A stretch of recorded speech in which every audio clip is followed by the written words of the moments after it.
I'm Luke Summerhays, and I love Hisuian Typhlosion.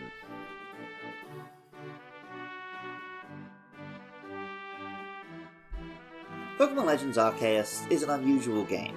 It isn't quite a mainline release, fitting neatly into the chronology from Red and Green on the Game Boy in 1996, through to Scarlet and Violet releasing on Nintendo Switch at the end of this year. It isn't a pure remake like Fire Red, but it's also much closer to the mainline games than a spin-off like Pokemon Ranger or Pokemon Conquest. Adding to the confusion, players in Arceus are offered a selection of 3 starters plucked from other generations.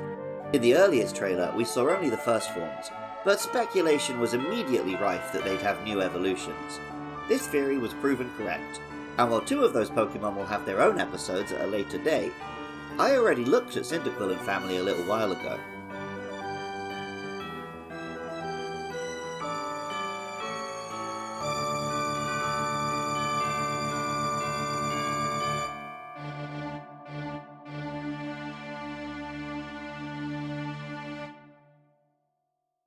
At level 36, a Quilava in Hisui will evolve from its standard Fire-type form to a Dual-type Fire and Ghost Pokemon, Hisuian Typhlosion. Hisuian Typhlosion has a laid-back demeanour, with slightly drowsy eyes, but it has a glorious mane of mystical purple fire, and a necklace of will-o'-the-wisps, resembling a magatama worn in Japan since ancient prehistoric religions. The typical Japanese image of a ghost has it taking the form of, or being surrounded by, these little fiery wisps. Typhlosion is not a ghost itself, but a guide to spirits.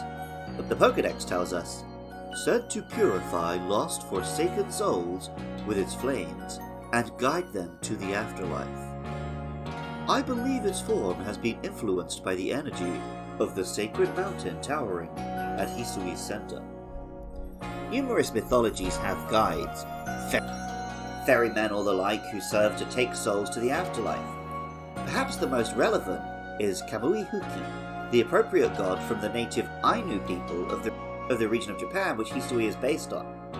Kamui-Huki was the god of the hearth, which in old Japanese homes was a fire pit at the centre of the main room of the house.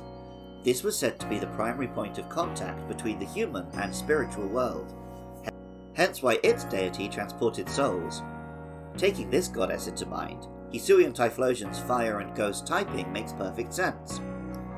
Although modern art often gives them human forms, the Ainu didn't see their gods that way. They were spiritual and unknowable, imbued in all things.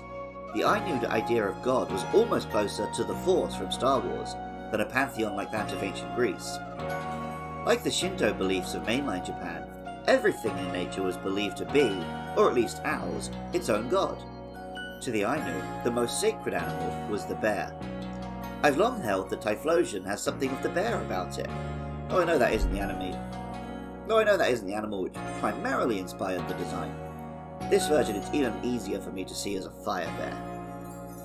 After the release of Pokemon Legends Arceus, I spoke to James Farley, who was experiencing pretty much his first Pokemon game. I was really happy with the team that I had because it was destroying everything like most of the time. So I was like, I don't feel like I need to switch these out, and I'm quite happy with them. They're fine. You know, it's yeah. So what 6 Pokemon did you finish with? Oh, that's. Oh, I was worried you were going to ask me this question. If you can describe them to me, I probably know what they are. So okay, so obviously one of the starter ones, which was the fire one. Okay, so Typhlosion would have been the final form. Yeah, it was that's the one. That's the one that I'm the most attached to because by now it's like level 75 or whatever on mine, and it can lay waste to anything pretty much. It's it's pretty awesome. I mean, it was only actually towards the end of the game. It was the last part of the main game that's the only part I had trouble with. Like that took me maybe about 3 attempts, I think, to get through that battle because the way that it's basically 3 battles one after another, and it's there's no chance to like really heal that easily, and it's that was tough, I found.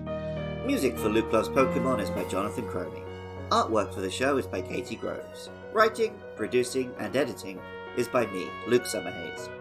Funding is provided by lovely listeners at patreon.com/podcastiopodcastius. I love it when listeners get in touch.